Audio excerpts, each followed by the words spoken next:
ব্রিটেনের ইন্টারন্যাশনাল স্টুডেন্টদের ভিসা বাড়ানোর জটিলতা নিরসনে ফ্রি পরামর্শ সভার আয়োজন করেছে এক্সেল ইন্টারন্যাশনাল এডুকেশন।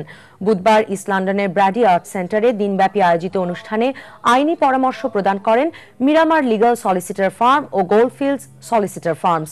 অনুষ্ঠানে বক্তব্য রাখেন Nazmul Hasan, Narendra Kandel, Michael Scott, David Bryce. অনুষ্ঠানকে সফল করতে সহায়তা প্রদান করেছে South London College, Maritime Greenwich এবং নর্থ ওয়েস্ট কলেজ। বুধবার দিনব্যাপী আয়োজিত অনুষ্ঠানে লিগাল পরামর্শ নিতে ব্রিটেনের বিভিন্ন এলাকা থেকে নানান বর্ণের ও নানান দেশের ছাত্ররা উপস্থিত হন।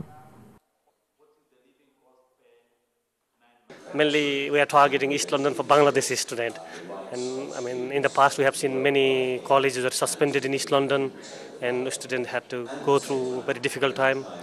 I hope going to right colleges, maybe that scenario not going to repeat.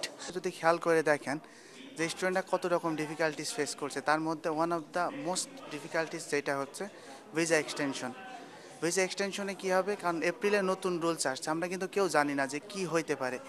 তার মধ্যে একটা প্রপোজ রুলসের মধ্যে একটা হলো দেশে যেয়ে ভিসা এক্সটেনশন করতে হবে।